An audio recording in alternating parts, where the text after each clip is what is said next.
I am so thrilled to introduce you all to Kendra Farstad. She is one of our founding members. I feel like, yeah, you joined or you had just returned to the area when we were opening up Palette. So, so happy to have you here. And I would love for you to share the story of how we met and how you boomeranged into my life, a lot like Marcella, actually, just at the right timing. Yeah, thank you for introducing me, and thank you for allowing me this opportunity. I think it's probably 10 years ago now that we met, and it was because of a Craigslist ad for an artist at Paint and Sip. Right. Oh my God. That's actually, no, it was more. It was longer than that. It was longer than that because we opened Paint and Sip in April of 2012, and I want to say like we had really started to hire people like that January, February. So 11 years ago. And I was an ad on Craigslist. That's so awesome. Yep. Do people even use Craigslist? I don't think so. I don't know. I certainly haven't been on Craigslist in a hot minute. So you worked for me at Paint and Sip for a while, and I think you got a window into my world. My parents came to visit. You met them. Yeah. And you really only stayed with us at Paint and Sip for like maybe 3 months. I got admitted to grad school, and I had to sign a contract that said I was not allowed to work an outside job because I received a scholarship and was fully funded. It turns out everybody takes side work, but I didn't know that and was trying to be honest. Yes. Yeah. You are a very honest, true person. So that doesn't surprise me. So you went to grad school, then you moved to, why can't I think of the Costa Rica. Costa Rica. Yes, Costa Rica, and lived a little like a totally different world, a different life in Costa Rica, then came back. And that was right before the pandemic, right? That you moved back? Yeah, I came back on March 2nd, and I think it was March 17th that the kids didn't go back to school, Wow. Well, lucky for you, you are an artist, a very talented artist. I'm so fascinated with how you can bring to life the work that like your clients see in their heads. I mean, for one, you've done it time and time again for me, but I know that you also work with other people. I'm not the only person who gives you business. And so kind of talk about your process and what is your, favorite mural type of work. I can't help but think of you every time I'm driving under the underpass in Troy. You're responsible for all that beautiful artwork under there.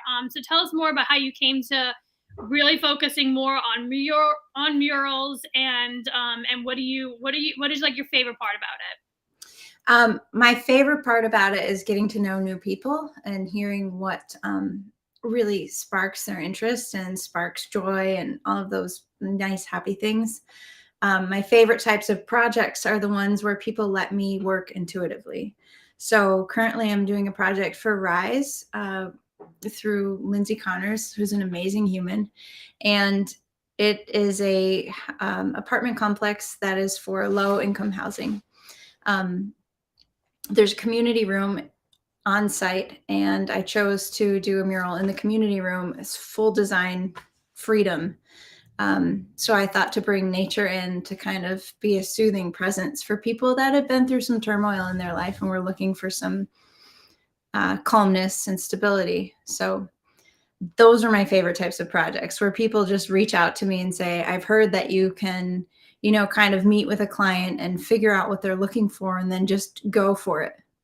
And I am very lucky because I follow a lot of mural artists on Instagram, and most of them do a lot of background work, a lot of design work. And I would say at least half of my clients will just say, go ahead and do what you think we should do because we trust you. We've seen your work. And that's really, really rewarding. So yes, I love it. I mean, I kind of feel like it's a disservice to the artist to not allow them to have the autonomy about what they're going to create. I think which is so, opposite of what we do at Paint and Sip. Paint and Sip, it's like, this is what we're all going to do together. And, obviously we implore people to go rogue and, tell everyone to like respectfully ignore everything that the artist says to do and do your own thing and just go for it. But, I think, in human nature, like as adults, we're just so we just become more structured and more routine oriented. So the thought of going rogue, or the thought of not having guidance on what to do next, is really hard for people, and it's so interesting. This story's kind of taking a tangent, but I just went to Kripalu this weekend, and I did an entire program on the language of intuition, and how to bring out your own inner healer, which is so woo woo. It's so woo woo for me. I am like totally not. I mean, maybe I am that person now, but I've come a long way, and this is the first time I've ever gone to, like, a retreat or a yoga center like this. So it was so transformative for me, and I think the biggest takeaway is validating. Like, I know exactly what I want in life and in business, and I'm taking all the steps that I'm taking to get there. So tell me more about, the work you do with intuition, and how you kind of you do trust your own inner self to create things that are just so incredible and spot on. It's like you kind of pull this out of your client and then put it on Yeah. a wall. There's two things I think that have shaped that the most, maybe three. My background is in anthropology, so it's getting to know people. But I worked as a floral designer in LA before my daughter was born 17 years ago. And my boss had a studio shop. She did not allow any clients in. So she would deal with brides, and the brides never met her. The brides didn't pick out their own flowers. She just asked them key questions that kind of got to the root of who they were and their personality, and none of them were disappointed. So I was like, that's really amazing that this woman can just listen to a couple answers for questions and maybe see a photo of their home and know exactly what they would want. Yeah. So I really try, and when I meet with someone new, look at what they're wearing, look at what's happening in their house, listen to what they say about their kids, and kind of get a feel for their overall personality, get a pulse on who they are.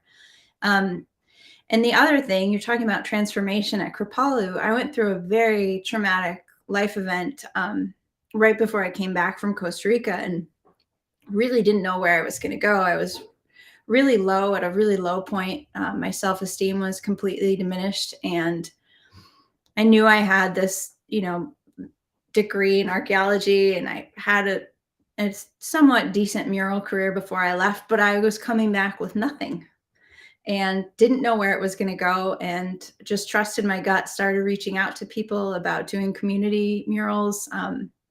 I donated a mural during the Black Lives Matter protests in Albany, and I think it was May or June of 2020. And everything just sort of picked up. And I think there's a lot to be said for living your authentic self, or living in your truth.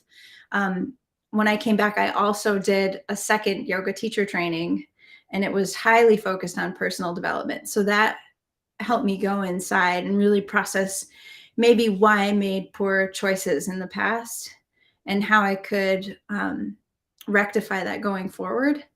And I think once you realize these things about yourself, it's a propulsion. It really helps launch you into what you're supposed to be doing, but you have to listen, and you have to be still to listen. If you're going, you can't hear it.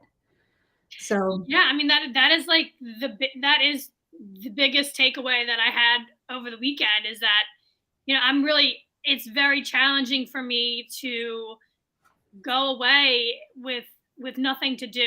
There was like no one needed me. I didn't have any like place to be. Your phone is basically, like, they really encourage you to leave your phone in your room or in your car and like literally unplug. There's a silent breakfast, which I was so enamored by. Like, oh my God, the process of like going and sitting and not having to speak to anybody was so amazing. And I mean, the biggest takeaway is that, like, yeah, like when you don't know what to do next, just slow the hell down and absolutely. get quiet with yourself, and breathe, right? That's another thing. Like, I my whole life I've held my breath. Like, I literally hold my breath. I've noticed this in my mom too. She holds her breath a lot. So it's just this thing that we were taught growing up, and just things that happen in your life cause you to, like, create these bad habits that are just completely unnatural. So it was wild. It was so cool. And I like didn't want to leave. And it was like a different kind of didn't want to leave. Like usually my idea of a vacation is like to go to Disney World or go to, go home to New Orleans where there's like tons of stuff to do and people to see. And so it was a different kind of like, I don't want to leave. What's really cool about it is that, you can take that away with you, right? You can integrate these practices in your own life so that you can be more centered and less frantic and just meet more self-validated that you're doing what you're supposed to be doing in life. Yeah, I think my favorite part of the day is after I drop my daughter off at school because it's such a mad rush to the door and make sure you're there on time. And then there's driving through the parking lot at school, which is insane. And then I try and walk my dog after that. So I get, 20 minutes to a half hour of just silence on a trail. Well, usually. Wow. Yeah. But it's just that was like a perfect, he was like, "You talking about me?" It's just that moment where you can kind of unwind and like, okay, the day is going forward. And then I go and start the mad dash because I'm a lot like you in the busyness aspect. I'm not a person that, really likes to sit still for very long.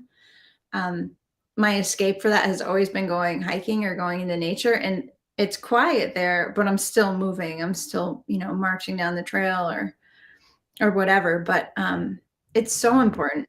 It's so Yeah. important to So take for those me, well, I think it's like it's not that we like the busyness, but we are naturally action takers. We're moments. naturally like good to make it happen. And I mean, I think that's what people tell me about myself. They're like, "Oh man, you always make it happen. It all works out for you." And it's just like, well, I create that. I'm the one who kicks that ball up the field, and I'm very ambitious in the sense that like I like to get things done. I feel accomplished. So when I'm just sitting around, it's just been this like connection that I've made to sitting around being lazy. So it's like having to switch that perspective. Like I'm not just sitting around doing nothing.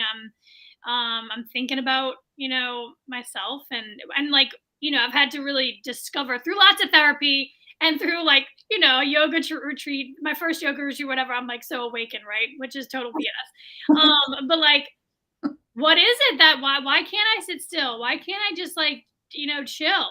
And so it's like it's been interesting to kind of, dig into that and figure out what the hell that is. But It's learning to be uncomfortable, and like, because when you're still and you're not busy, you have to sit with your thoughts and you have to sit with your experience. And sometimes it's uncomfortable, and that's part of life. Like, I try and use everything as a metaphor. So when I was backpacking, if it was like a really rough day and it's like, I'm going to run out of food, I have to keep going. I can't stop. It's not an option. And so now if I'm having a tough day, it's like, just keep going. It's not an option. You can't stop. And the same thing with like painting. This is probably a bad habit, but I'll be like, I have to finish this flower before I'm allowed to take a break. Even if I'm like really hungry or really need to go to the bathroom or whatever, it's like, nope, just finish this petal. But it's like setting goals. Even the small scale goals help you get to the bigger picture. And I think that's what makes people doers and takes away the laziness. And I'm completely unapologetic for that part of my personality. yeah. What drew you to Palette? And you can't say me because I'm literally just like a conduit, like Palette. There is something happening at Palette that is bigger than myself, bigger than Marcella. What is it about Palette that has supported you and helped you, get from when you first moved here and felt like moved back and felt like, oh my God, what do I do next, to where you are now? So when I first moved back and you reached out to me for the murals in Schenectady, I was a puddle. I mean, you saw me and I burst in tears and saw the poster behind you that said, "It's okay to cry here."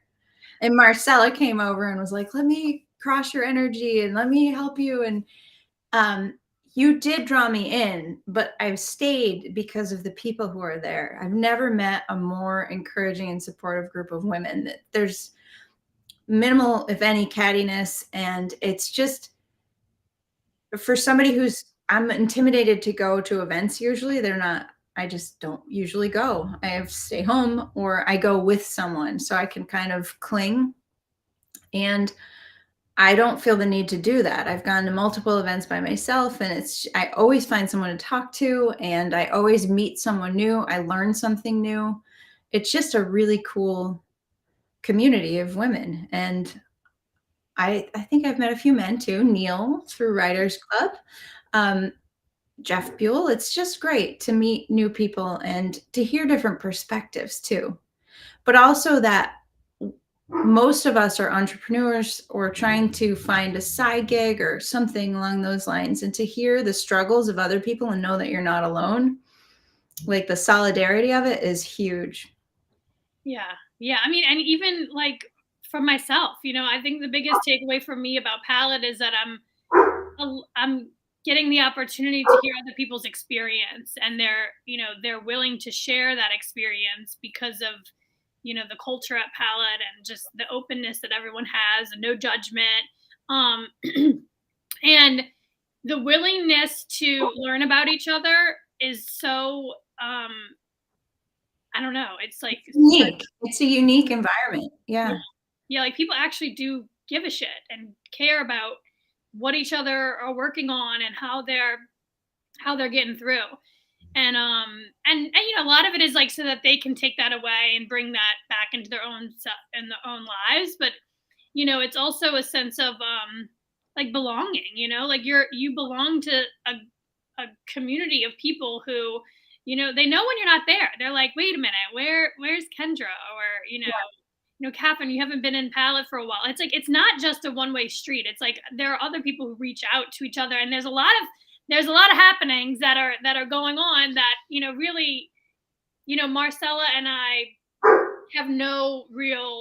It wasn't like I brought you over and introduced you to Sam. I mean, I don't think we did. I think that was just a natural connection at an event. And you guys tell us about that collaboration because it's so exciting. So Sam spoke to me at one of the events about her coffee business, and she wants to eventually have like a vending machine for coffee. And I was like, that'd be so cool to like do the artwork on. Like, imagine instead of like a Pepsi machine, it was like an art machine for coffee. And I mean, coffee's way better than Pepsi anyway. So yeah, she suggested that I start with a label for these small single serve coffee packets, which are awesome for hiking and like car camping and all the travel things that I kind of like doing. So she's from Guam. So I did a little bit of research and pulled together a Polynesian looking woman and gave her a crown as tradition in Polynesia, but I put coffee in the crown for the artwork on the label. And eventually, we hope to do more of these and maybe sell prints or posters that are related to this project, which is just cool. But there's so many other people I've met that have reached out to do different projects, and it's really neat experience to have that. Yeah, and it's just like a connecting of the dots, right? And then it kind of, I mean, another person that you met through Palette, I don't know if you're aware of this or not, but is Angela, who I know is Roebling and Arlo's mom, and you did some murals in her house that came out so amazing. Yeah. And we took a pole class together. Oh wait! Oh my God! I did just hear about this, which was super empowering and awesome. And she's just a powerhouse, an amazing human. Yeah, So she is the one who connected me with Sasha, who comes and helps me with my home life, getting all the house stuff like taken care of. And she moved here, last March, I think, or last February. She's from Ukraine. She was basically driven out of her home country and landed here. And anyway, I'm chatting with Angela about just how grateful I am for Sasha and how amazing she's been in my life. And she's like, "Well, speaking of amazing people in my life, like you connected me with Kendra and I was like, "Oh yeah, yeah, the mural. Yeah, I saw that. Like those came out great." And she's like, "No, no, no, no, no. We're in a pole dancing class." I was like, "Wait, what? Kendra Farstad?" And she's like, "Yeah, it's incredible. You need to come." Of course, like, I guess like it's just like another thing that I need to like put into my life. But Yeah. yeah, the pole. I mean, do you have one in your house? No, not yet. I think I can fit one in my art studio. So like if I get stressed out, like right now I'm preparing for my first solo art show of fine art. Um, and so I've got all these canvases everywhere, and it gets a little like sometimes you need a break. I don't know if it's turpentine or what's going on in the studio, but I need a little mental break. And I was like, it'd be kind of cool to have a pole in here. Like, Yes, and it's like it's great for workout, right? yeah, oh my God. I was so sore the first week after class. And Angela's like, it doesn't get better. So Oh my god, I love that. I love that you're doing that. yeah, it's fun. Well, tell everybody where they can find you, how they can get in touch with you, and how they can work with you. You can find me on Instagram. Kendra Farstead Arts is probably the easiest way to get in touch with me. I also have a solo art show coming up at Spring Street Gallery with another former palette member, Belinda Colon, on April 7th. Okay, that's coming up.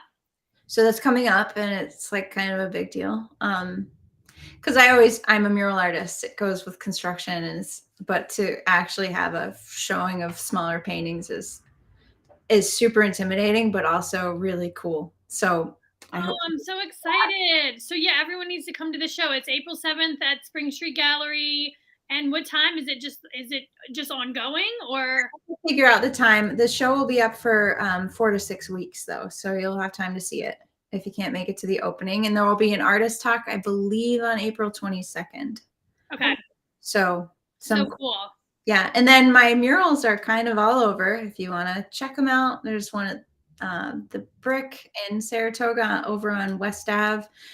There's one at Lucy's Bar in the bathroom. That's probably my favorite mural ever. It's Madonna, so you can't top Madonna. Right. Of course, palette, and a few other snippets here and there. But if you want to work with me, check out the Instagram page, see what I've done, and really, the sky's the limit. I don't. I never put constraints on a client. I hear what they have to say. If it's for a children's bedroom, I talk to the child. I want the art to speak to them. That's who lives there. So Yeah. yeah, that's about it. Awesome. Amazing. I think you're amazing. I'm so happy you're back in my life. Um, there was like when you went to Costa Rica, I was like, what is she doing? But you have to do that. You have to you got to go through your own life. So I had to be okay with you not being around. But I'm so thrilled you're back, and I'm happy you're a member of Palette and that you're getting all the things you need from it. And everyone, thanks for tuning in. If you want to get in touch with Kendra, go check her out on Instagram at Kendra Farstead Arts, or you can find her at Palette. And until next time, thanks for popping in. Bye.